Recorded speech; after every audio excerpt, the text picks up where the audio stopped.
வாழ்க வையகம், வாழ்க வையகம், வாழ்க வளமுடன்.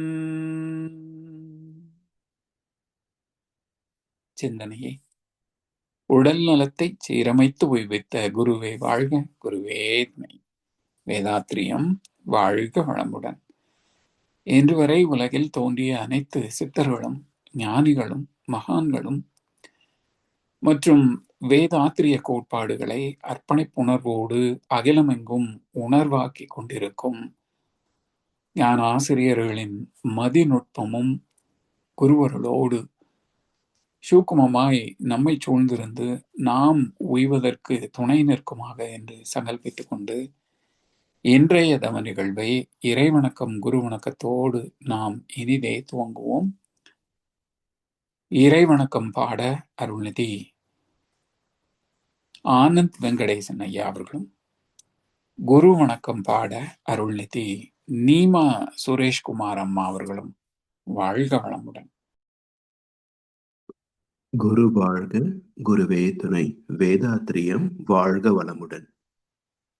அழுத்தம் எனும் உந்தாற்றல் ஒன்றை கொண்டே அணுமுதலாய் அண்ட கோடி அனைத்தும் ஆக்கி வழுத்துமோர் அறிவு முதல் ஐந்தும் ஆறும் வகை வகையாம் உயிரினங்கள் தோற்றுவித்து முழு திறன் உடன் காத்து முடிக்கும் மேலாம் முழுமுதற் பொருளே நம் அறிவாய் ஆற்றும் பழுத்த நிலை வரும் வரையில் நீ நான் என்போம்.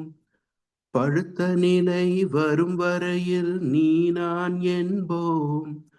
பதமடைந்தோம் ஒன்றானோம் பரமானந்தம்.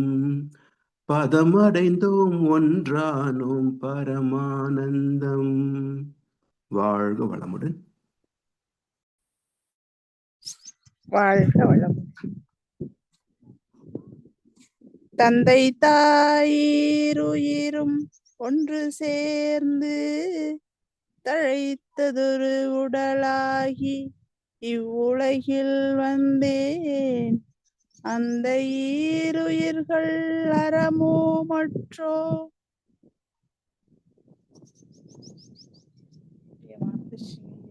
அளித்த பதிவுகள் எல்லாம் என் சொத்தாச்சி.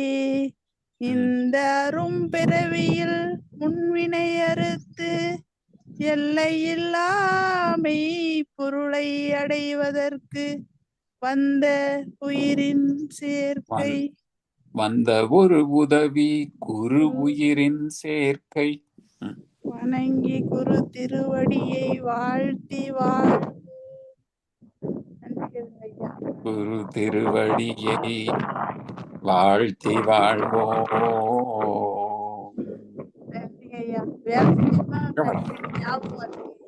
வாழ்க வளமுடன். வாழ்க.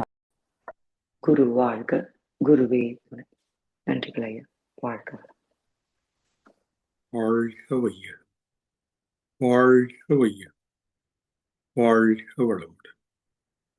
இன்றைய தவத்தினை மிகச்சிறந்த முறையில் வழிநடத்தி தந்த நம் ஞானாசிரியர் அருள்நிதி சிவசங்கரி சிவபாலா அம்மா அவர்களை வாழ்த்துவோம். அருட்பேராற்றல் கருணையினால் அருள்நிதி சிவசங்கரி சிவபாலா அம்மா அவர்களும் அவர்தம் அன்பு குடும்பத்தினரும் உடல் நலம், நீலாயுள், நிறை செல்வம், உயர் புகழ், மெய்ஞானம் ஓங்கி வாழ்க வளமுடன். அம்மா அவர்களின் அருட்தொண்டு, ஆன்மீகத்தொண்டு வாழ்க வளமுடன், வாழ்க வளமுடன், வாழ்க வளமுடன். நன்றிங்க அம்மா. குரு வாழ்க, குருவே துணை. வேதாத்திரியம் வாழ்க வளமுடன். தொடர்ந்து ஞானமும் வாழ்வும் கவிதை தொகுப்பில் இருந்து இன்றைய கவிக்கு வழக்கம் வழங்கிட மூத்த பேராசிரியர் ஞானாசிரியர் அருள்நிதி பழனிசாமி வேலுச்சாமி ஐயா அவர்களை அன்போடு அழைத்து அமைவோம். வாழ்க வளமுடன் ஐயா. வாழ்க வளமுடன் ஐயா.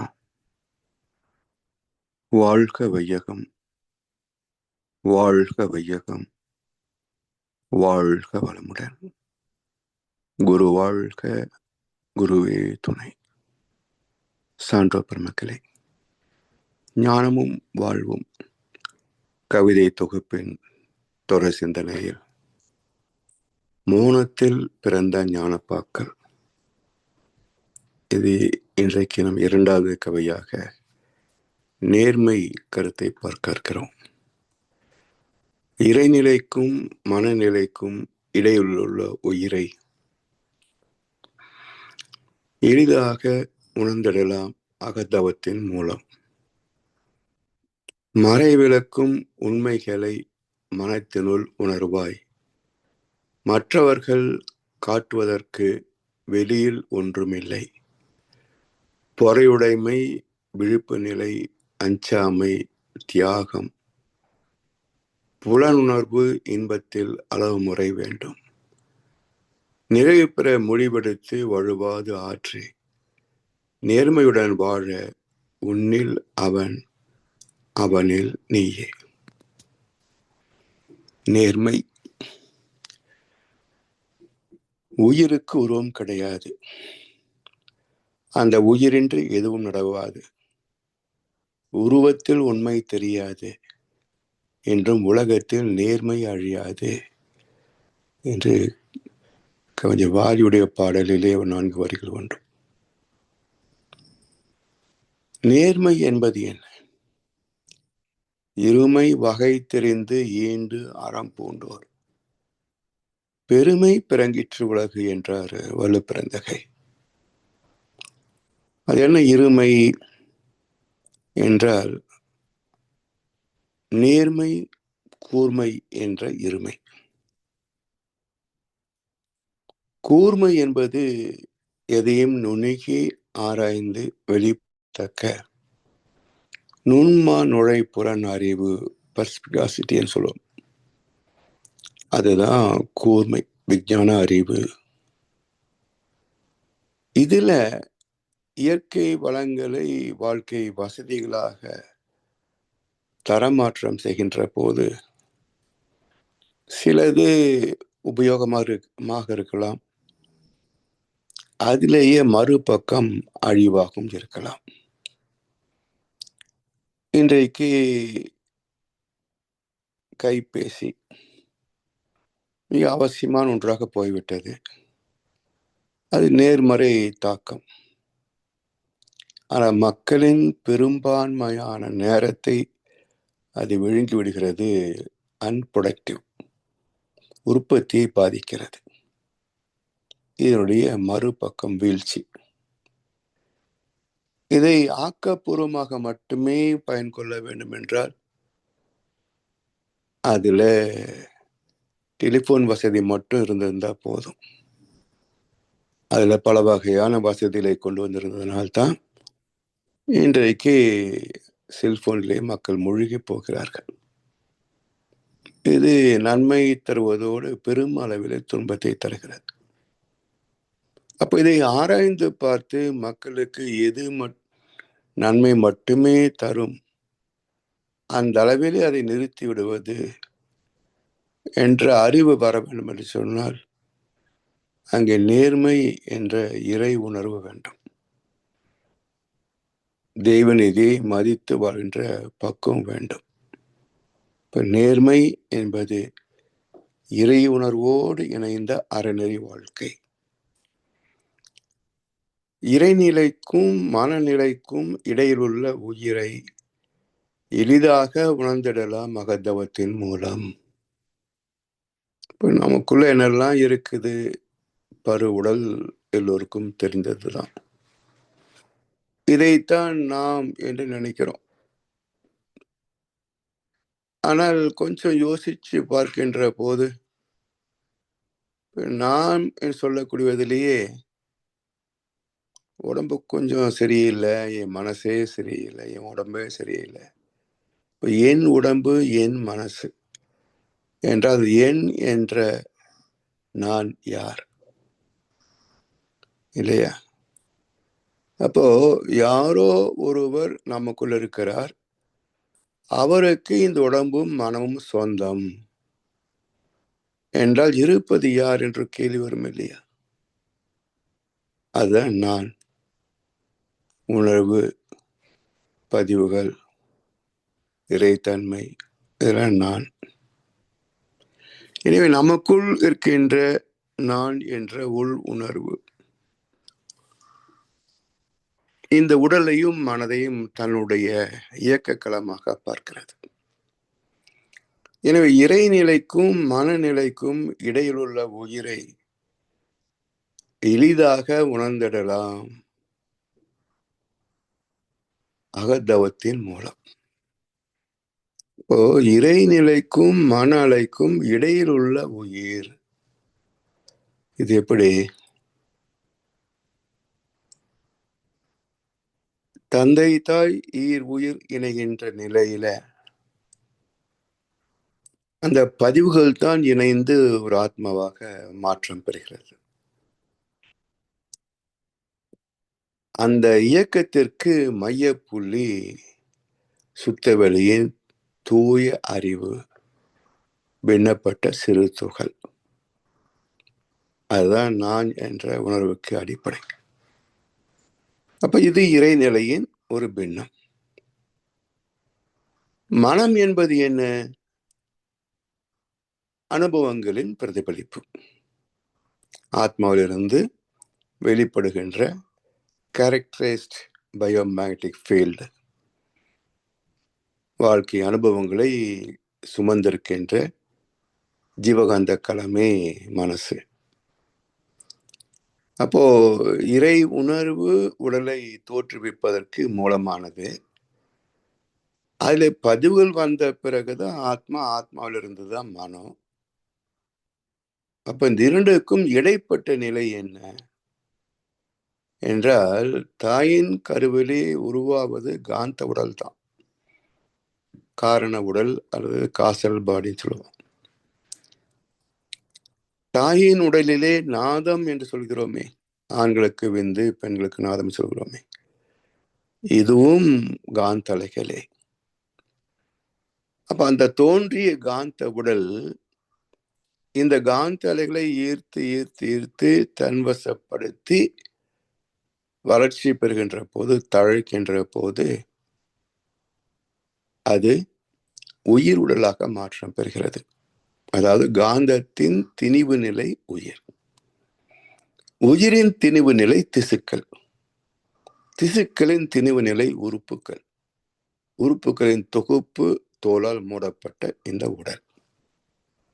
அப்போ இறைநிலைக்கும் மன அலைக்கும் நடுவில் இருக்கின்ற இணைப்பு அது உயிர். அதனால் இறைநிலைக்கும் மனநிலைக்கும் இடையில் உள்ள உயிரை எப்படி உணர்வது? ஒன்றும் கஷ்டம் இல்லை. வெளியே போகின்ற மனதை உள்ளே திருப்பினால் அது உயிரை அறியும். அப்ப அந்த உயிர் மையங்கள் 7 இருக்கு. மூலாதாரத்தில் துவங்கி சகசிராதாரம் வரைக்கும் உடலிலே 7 மையங்கள் உயிர் மையங்களாக அமைந்திருக்கின்றன. அப்ப மனம் வெளியே ஓடுவதை விட்டு தன்னுள் திரும்பி இந்த உயிர் மையங்களிலே லயமாகின்ற போது உயிரை அறிகிறது. இதை எளிதில் அறியக்கூடிய மையம் எது? மூலாதாரத்தில் அவள் எளிதில் அறிய முடியாது. எளிதில் அறியக்கூடியது உணர்வு கேந்திரமாகிய தலைப்பகுதி. இதுதான் காந்த களத்துக்கு மையம். அதனால் இந்த உணர்வு கேந்திரமாகிய காந்த களத்திலே உணர்வது எளிது. எனவே ஆக்னை தீட்சை என்று கொடுத்து பிறகு துரிய தீட்சை கொடுக்கின்ற போது ஆக்னையிலே காந்த தன்மையை அழுத்தம் என்ற முதல் தன்மாற்றமாக உணர்கிறோம். இந்த தன்மாற்றத்திற்கு மூலம் உயிரிலிருந்து வெளிப்படுகின்ற காந்த அலைகள். அதாவது காந்த அலைகளே உயிராகி உயிரிலிருந்து காந்த அலைகளே அதிக அளவிலே வெளிப்படுகின்ற போது அவை அடைகின்ற தன்மாற்றத்தை உணர்கிறோம். வேறு இல்லை. காந்த துகள்களே உயிராகிறது. உயிரின் இயக்கத்திலே நிறைய காந்த துகள் வெளியே வீசப்படுகின்ற போது அவற்றின் தன்மாற்றத்தை அழுத்தம், ஒலி, சுவை, மனமாக புலன் வழி உணர்கிறோம். அவ்வளவுதான். அதனால் உயிரை தவத்தின் மூலம் வெளியே போகிற மனசை உள்ளே திருப்பினாலே உணர முடியும். அது குறிப்பாக எளிதாக உணரக்கூடிய மையம் துரியம். மறைவிலக்கும் உண்மைகளை மனத்தினுள் உணர்வாய். மறை விளக்கும் உண்மைகள், மறை பொருள், இறைநிலை. அவற்றை அந்த இறைநிலையை உணர்ந்தவர்கள் தங்களது அனுபவங்களை எழுதி வைத்தார்கள். இறைநிலை இப்படிப்பட்டது, அந்த மறைப்பொருள் இப்படிப்பட்டதாக இருக்கிறது, அதுவே தான் எல்லாமாக பரிணமித்தது என்ற வரலாற்றை எழுதி வைத்த போது அவற்றை மறை நூல்கள் என்று சொல்லுவோம். இன்றைக்கு மதத்தின் மீது வைத்த பற்றை மறை நூல்களில் வைத்திடடா. மனதை அழித்த மனிதன் எல்லாம் தெய்வம் என்று அறிந்திடடா. அப்படி மத பற்று இருக்கே தவிர மறை நூல்களை தெளிவாக கற்றுக்கொள்வதில் அவ்வளவு ஆர்வம் இல்லை. அவருடைய உட்பொருள் எல்லாம் கற்றுக்கணும். அப்படி மறை பொருளை பற்றிய விளக்கங்களே மறை நூல்கள், வேதங்கள். எனவே மறை விளக்கும் உண்மைகளை மனத்தினுள் உணர்வாய். மற்றவர்கள் காட்டுவதற்கு வெளியில் ஒன்றும் இல்லை. மறைநூலெல்லாம் பேசுவது இதுதான் என்று எடுத்து காட்ட முடியுமா? அதுவே மறைநூல். எடுத்துக்காட்ட முடிந்திருந்தா மறைநூலே தேவைப்பட்டிருக்காது. அப்ப எடுத்துக்காட்ட இயலாததனால் அவரவர்கள் அனுபவத்தில் மனதை கொண்டே உணர வேண்டிய ஒரே வழி உள்ளதால் அதை ஒரு கைடு, மறை நூல்கள் எல்லாமே ஒரு வழிகாட்டிகள் தானே தவிர அவை இறை தத்துவத்தை உள்ளவாறு விலக்கி சொல்ல முடியாது. அவை எல்லாமே அவரவர் உணர்வுகளிலேதான் அனுபவமாக அறிந்து கொள்ள முடியுமே தவிர வார்த்தைகள் பயனற்றவை. அதனால் மற்றவர்கள் காட்டுவதற்கு வெளியில் ஒன்றுமில்லை.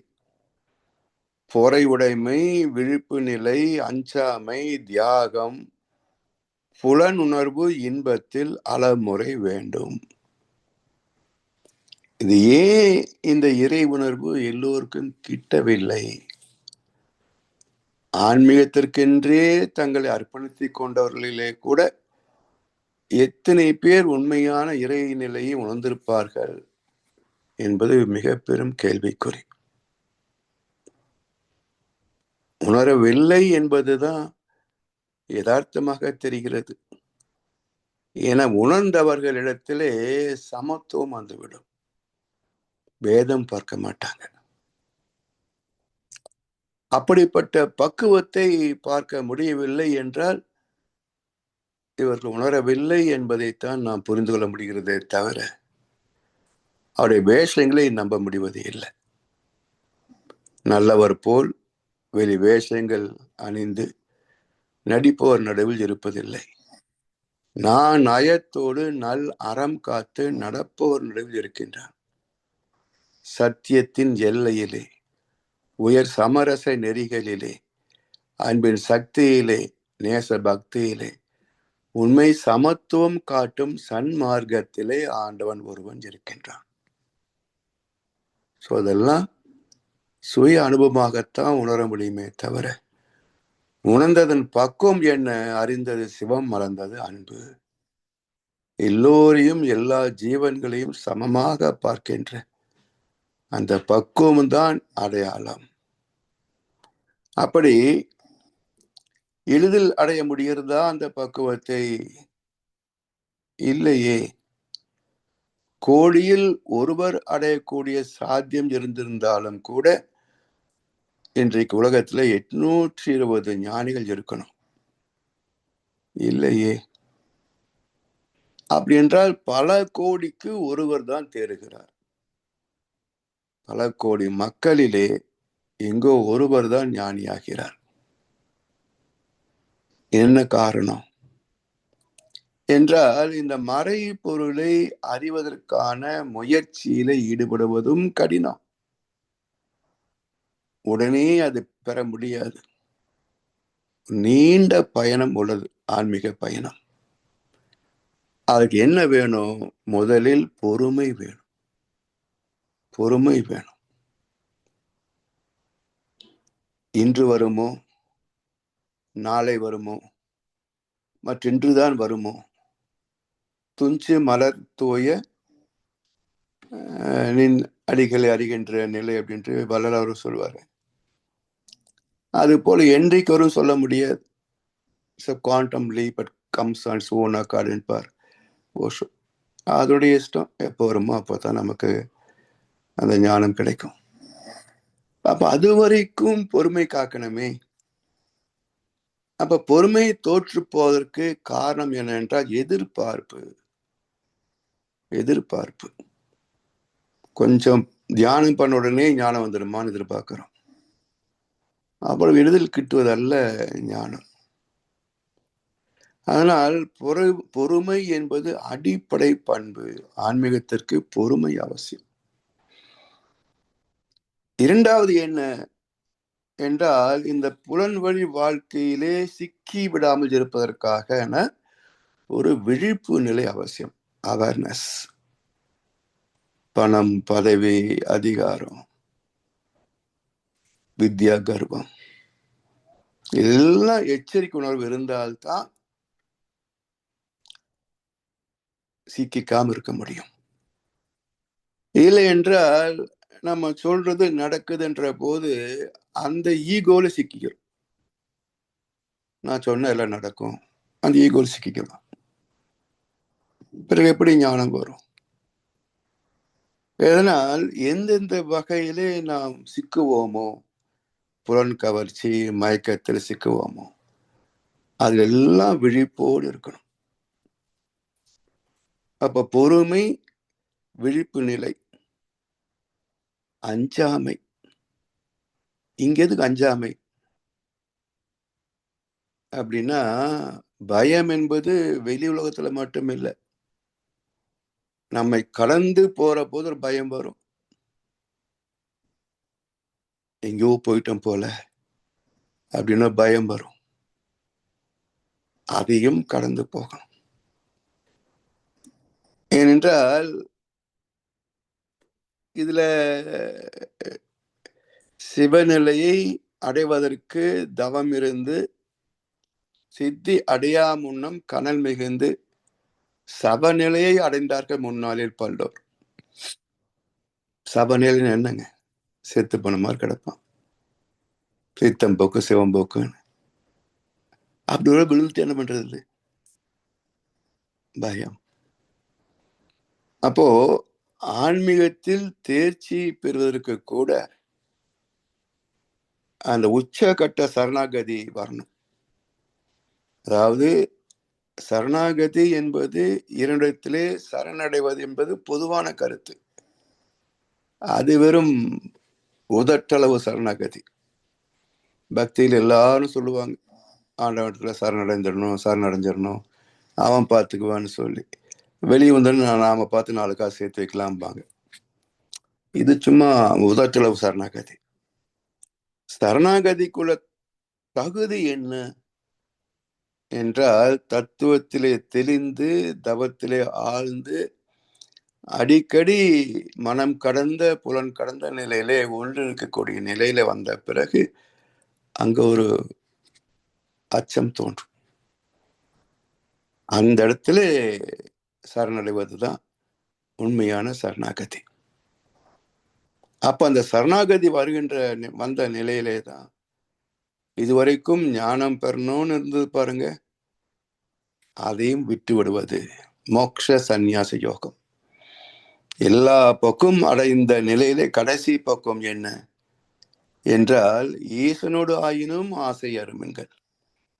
ஞானம் பெற வேண்டும் என்பது புனிதமான ஆசை என்றாலும் அது மனம் சார்ந்தது. அதையும் எரிந்துவிட்டு கடந்து போங்க. அத மோக்ஷ சந்நியாச. மோட்சமே ஆயினும் அதுல ஆசைப்படக்கூடாது, அதையும் விட்டுவிடு. அப்ப ஆசை என்பதே மனம் சார்ந்தது தானே. அப்ப மனம் எவ்வளவு உயர்ந்தாலும் அது அறிவு என்று சொல்ல முடியாது. தூய மனம், சத்துவகுணம். அப்ப சத்துவகுணமும் நமக்கு பயனாகாது. ஏன் என்றால் ஆண்டவன் நிர்குணம். ஆண்டவனுக்கு எந்த குணமும் கிடையாது. ஆனா சத்துவகுணத்தையும் கடந்து நிர்குணத்துக்கு போகின்ற போதுதான் இறை உணர்வு பெற முடியும். அதனால் அந்த இடத்துல அஞ்சாமை, சரணாகதி. சரி, பெற்றுவிட்டோம் ஞானம், என்ன அதுக்கு லாபம்? எல்லாரும் மாத்திடலாமா உலகத்தை? ஒரு முறை கோயம்புத்தூர்ல தயானந்த சரஸ்வதி வந்திருந்தார். கிட்டத்தட்ட ஒரு 500 பேர் அந்த அரங்கத்துல, பெரிய மண்டபம், கல்யாண மண்டபம். அவர் பேச தொடங்குற போது, நான் கஷ்டப்பட்டு ஞானம் பெற்றுவிட்டால் இந்த உலகத்தை மாத்திடலாம் அப்படின்னு எதிர்பார்த்தேன். ஞானம் பெற்ற பிறகுதான் தெரிந்தது உலகத்தை திருத்த முடியாது, நாம தான் உலகத்துக்கு அது மாதிரி மாறிக்கணும் என்று அவர் சொல்லும் போது எல்லாரும் சிரிக்கிறாங்க, கை தட்டி சிரிக்கிறாங்க. ஜோக் சொன்ன மாதிரி. இது ஜோக் இல்லை, ஆதங்கம். மகான் ஜோக் சொல்வாரா? ஆதங்கம். இவங்கெல்லாம் திருந்தணும்னு எத்தனையோ ஞானிகள் வந்தாங்க, இவர் திருந்தவில்லை, மனம் வருந்தவில்லை, அந்த மேலோர் சொன்னதையும் மறந்தார். இதுதானே பக்தியில் ஓடிட்டு இருக்குது. பிறகு கடைசியில் அவர் ரிலாக்ஸேஷன் கொடுத்தார். அவ்வளவு அற்புதமான ஒரு நிலை. அதுல இருந்து வெளிவரவே முடியாத அளவுக்கு ஒரு அனுபவம். சரி, எல்லாரும் போயிட்டா என்ன பண்றது, நாம தனியா இருக்குமே அப்படின்னு நினைச்சு கண்ணை திறந்து பார்த்தா யாரையுமே காணும். அப்ப இந்த 500 பேருக்கு என்ன கிடைச்சதுங்க? என்ன கிடைச்சது? எனவே ஞானிகளை பார்த்து காலில் விழுந்தா ஆசீர்வாதம் கிடைக்கும், எல்லாம் பிரமை. அவருடைய ஞானத்தை வாங்கணும், அவருடைய தவ சக்தியை வாங்கணும், அவருடைய அன்பு கருணையை உணரணும். அதுக்கு இந்த புற அறிவெல்லாம் பத்தாது. எனவே அந்த தியாகம் என்பது என்ன? தான் பெற்றதை யான் பெற்ற இன்பம் பெருக வையகம் என்று எடுத்து அருளுவதுதான். இன்முகமும் எளிமையுமே எனது செல்வம், வீடோ ஏகவெளி. அந்த தியாகம் இது வந்து விட்டால் புலன் உணர்வு இன்பத்தில் அளமுறை எங்கே இருக்க போதுங்க? புலன் உணர்வே தேவைப்படாது. சாப்பிட்றதுக்காகவே இருக்கிற மக்கள் யாராலும், இருப்பதற்காக சாப்பிட்டாகணுமே அப்படின்ற மக்கள் சில பேர், இருப்பதனால் சாப்பிட்றேன், இது சில பேர், மிக மிக சில பேர். இருப்பதனால் சாப்பிட்றோம், பசிக்குதில்லை, இருப்பதற்காக சாப்பிடல, இருக்குன்ற அவசியம் இல்லை, முடிந்தது கடமை, போக வேண்டியதுதான். அப்ப அந்த நிலையில இருப்பதனால் உண்கிறேன். அப்ப எவ்வளவு வேணும்? இருப்பதற்கு எவ்வளவு வேணுமோ அவ்வளவு போதும். அப்ப புலன் கவர்ச்சி என்பது எப்போ விடுபடும் என்றால் ஆன்மீகத்தில் தேர்ச்சி பெறத்தான் புலன் கவர்ச்சி விடுபடும். அப்படி புலன் உணர்வு இன்பத்தில் அளமுறை வேண்டும், நிறைவு பெற முடிவெடுத்து வழுவாது ஆட்சி. சரி, அது தானா வரும்னு விட்டுட்டா, ஒண்ணுமே செய்யாம தானா வருமா? அப்ப முயற்சி நம்முடையது, கடமையை செய், பலனை எதிர்பாராதே. எவ்வளவு முயற்சிக்கு எவ்வளவு பயன் தரணும், அது இயற்கையின் முடிவு, இறைவனின் கணக்கு. நம்முடைய அறிவுக்கு அது எட்டாது. அதனால் ஆன்மீகமே ஆனாலும் நம்முடைய கடமை என்ன? முடிந்த அளவுக்கு இதிலேயே இருக்கிறது தான். மற்ற கவர்ச்சிகளை, புலன் நிகழ்ச்சிகள் எல்லாம் போவதும் இனி என்ன இருக்கு என்று அட்லீஸ்ட் இளம் வயதுல வரவில்லை என்றாலும் ஒரு முதிர் வயதுல கூட வரவில்லை என்று சொன்னால் அதெல்லாம் தண்டச்சோறுக தான். எத்தனை பேர் அது மாதிரி இருக்கிறாங்க. அதனால் சில கோடிக்கு ஒருவரே இந்த பக்குவத்தை பெற முடிகிறது. அதனால் நிறைவு பெற முடிவு எடுத்து வழுவாது ஆற்றி நம் கடமை அறவாழ்வின் நாட்டத்தை சிறக்கட்டும். அதான் நிறைவு பெற முடிவு. அதுல இருந்து வழுவாது ஆற்றி தினம் காலை சொல்லிட்டு சாயந்தரம் வரைக்கும் மற்ற வேலைகளை பார்த்துட்டு ஊர் சுத்திட்டு இருந்தோம்னா எப்படி நம் கடமை அறவாழ்வு நாட்டத்தை சிறக்கும்? சொன்னா மட்டும் போதாது இல்லையா? இனிமே அதிலே வழுவாது ஆற்றி நேர்மையுடன் வாழ உன்னில் அவன் அவனில் நீயே. நேர்மையுடன் வாழ, நேர்மை இறை உணர்வு, அதனோடு வாழ்வது, அதனோடு வாழ்வது, நேர்மையுடன் வாழ்வது என்று சொன்னா இறை உணர்வோடு வாழ்வது. அப்ப சந்ததமும் என்னை மறவாத சாந்த வாழ்வழித்தோய், அந்த நிலையிலே வாழ்வதுதான் எங்க கொண்டு போய் சேர்க்கணுமோ அங்க சேர்க்கும். அப்ப எங்க கொண்டு போய் சேர்க்கிறது? நான் காணும் உலகங்கள் நீ காண வேண்டும், நீ காணும் பொருள் யாவும் நானாக வேண்டும், எல்லாவற்றும் இறைவன், இறைவனுக்குள்ளாக நான், ஒன்றோடு ஒன்றாக உயிர் சேர்ந்த பின்னே உலகங்கள் நாமையன்றி வேறு ஏதும் இல்லை. என்ன உலகம்? நான் இருக்கிறேன், இறைவன் இருக்கிறான். நானும் இல்லை, இறைவனே தான் நானாகவும் இருக்கிறான்.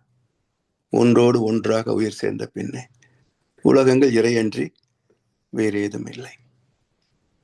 அப்படி இந்த ஆன்ம நாட்டத்திலே மறை நூல் தேர்ச்சியிலே வாழ்க்கையை திருப்பி அதற்கென்றே அர்ப்பணிக்கின்ற நேரம் எவ்வளவோ அதை பொறுத்து அடைகின்ற வெகுமதி ஞானம்.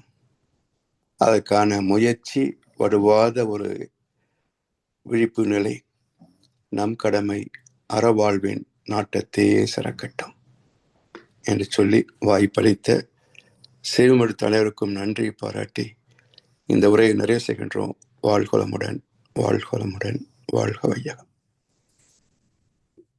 வாழ்க வளமுடன் ஐயா. வாழ்கொளமுடன் ஐயா. அருமை. இதுல இந்த கவியில நம்ம நாளை மறுநாள் நாம இந்த கவின்னு இல்லை, இந்த தொடர்ந்து மௌனத்தில் வரக்கூடிய கவிகளில் இருந்து சில கேள்விகள் நம்ம ஞாயிற்றுக்கிழமை ஐயந்தளிதல் நிகழ்வுக்கு வைத்துக் கொள்வோம் ஐயா. சரிம்மா. வாழ்க வளமுடன். நாளைக்கு வாழ்த்தும் பயனும் தொடர்ச்சிங்கய்யா. Okay okay. அப்ப தன் வாழ்த்து இருந்து தொடங்குறோமா? ஆமா. ஓகே ஓகே சரி. நம்ம போன வாரம் நம்ம வாழ்த்தும் பயனும் நம்ம நிறைவு பண்ணி ஒரு முதல் பகுதியை நிறைவு பண்ணியிருக்கோம். நாளைக்கு அதனுடைய தொடர்ச்சி. சரி சரிங்க. வாழ்க வளமுடன். வாழ்க வளமுடன். தொடர்ந்து மகான் கவிகளுக்கு சிறந்த முறையில் விளக்கங்கள் வழங்கி நம்மை வழி நடத்தி கொண்டிருக்கும் மூத்த பேராசிரியர் ஞானாசிரியர் அருள்நிதி பழனிசாமி வேலுசாமி ஐயா அவர்களும் அவரது அன்பு குடும்பத்தினரும் அருட்பெயர் ஆற்றல் கருணையினால் உடல் நலம், நீளாயுள், நிறை செல்வம், உயர் புகழ், மெய்ஞானம் ஓங்கி வாழ்க வளமுடன், வாழ்க வளமுடன், வாழ்க வளமுடன். நன்றிகள் ஐயா. நன்றிம்மா. வாழ்க வளமுடன். வளமுடன். பாடல் பாடி நிறைவு செய்யும் தருணம். வேதாத்திரிய பாடல் பாட அருள்நிதி தமிழரசி ஆறுமுகம் அம்மா அவர்களும், பிரம்மஞான கவி பாட அருள்நிதி நீமா சுரேஷ்குமார் அம்மா அவர்களும், உலக நல வாழ்த்து பாட அருள்நிதி முத்துச்சுடர்குடி வெங்கடேஸ்வரன் அம்மா அவர்களும். வாழ்க வளமுடன். வாழ்க வையகம், வாழ்க வளமுடன். போரில்லா நல்லுலகம், பொறுத்துறையில் சமநீதி, நேர்மையான நீதிமுறை, நில உலகுக்கோராட்சி, சீர் செய்த பண்பாடு சிந்தனையோர் வழிவாழ்தல் சிறப்புணர்ந்த பெண்மதிப்பு தெய்வநீதி வழிவாழ்தல் தேர் திருவிழா தவிர்த்தல் சிறுவருக்கே விளையாட்டு செயல் விளைவு உணர்கல்வி சீர்காந்த நிலைவிலக்கம் பார் முழுவதும் உணவு நீர் பொதுவாக்கல் பல மதங்கள் பல கடவுள் பழக்கம் ஒழித்து உண்மை ஒன்றை தேர்ந்திடுதல். வாழ்க வளமுடன். நன்றிகள் ஐயா. வாழ்க வளமுடன். இறைவெளியே தன்னிருக்க சூழ்ந்தழுத்தும் ஆற்றல் இதன் திணிவு மடிப்பு விழ சுழலும் முன்மின்னாம் நிறைவெளியில் விண் சுழல நெருக்குகின்ற உரசல் நிலைவெளியில் எழுப்புகின்ற நேரலைகள் காந்தமாம் மறைபொருளாம் காந்தம் தன் மாத்திரைகள் ஐவகை மலைக்காதீர்வின் கூட்டம் மாபூதம் ஐந்துமாம் முறையாய காந்த அலை மனமாம் உயிருடல்களில் மதி உயர்ந்து உண்மை பெற மா பிரம்ம ஞானமாம் மா பிரம்ம ஞானமாம். நன்றிகள் ஐயா. வாழ்க வளமுடன். வாழ்க வளமுடன். உலக நல வாழ்த்து. உலகமெல்லாம் பருவமழை ஒத்தபடி பெய்யட்டும், உழவரெல்லாம் தானியத்தை உவப்புடனே பெருக்கட்டும், பல தொழில்கள் புரிகின்ற பாட்டாளி உயரட்டும், பகுத்துணர்வில் தொகுத்துணர்வு பண்பாட்டை உயர்த்தட்டும், கலகங்கள் போட்டி பகை கடந்தாட்சி நடக்கட்டும், கல்லாமை கடன் வறுமை களங்கங்கள் மறையட்டும், நலவாழ்வை அளிக்கும்மே ஞான ஒளி வீசட்டும், நம் கடமை அறவாழ்வின் நாட்டத்தே சிறக்கட்டும், நம் கடமை அறவாழ்வின் நாட்டத்தே சிறக்கட்டும், நம் கடமை அறவாழ்வின் நாட்டத்தே சிறக்கட்டும். வாழ்க வையகம், வாழ்க வையகம், வாழ்க வளமுடன். நன்றி. வாழ்க வளமுடன். இன்றைய தவத்தில் கலந்து கொண்ட நண்பர்கள், தவத்தை வழிநிறுத்தியோர், நற்சிந்தனை வழங்கியோர், பாடல்கள் பாடியோர் அனைவரும் வாழ்க வளமுடன். அவர்களின் அன்பு குடும்பம், அவர்களின் உடல் நலம், மனவளம், பொருள் வளம், அருள் தொண்டு, ஆன்மீக தொண்டு வாழ்க வளமுடன், வாழ்க வளமுடன், வாழ்க வளமுடன். இத்துடன் இன்றைய காலை தவம் நிகழ்வோடும் இனிதே நிறைவு பெறுகிறது. இறையர்களும் குருவர்களும் நம் அனைவரையும் எப்பொழுதும் சூழ்ந்திருந்து நம்மை இந்த இறைநிலையுணர் பயணத்திலே சிறந்த முறையிலே வழிநடத்தட்டும் என அனைவரையும் வாழ்த்தி வணங்கி நன்றி கூறி அமைகிறோம். வாழ்க வையகம், வாழ்க வையகம், வாழ்க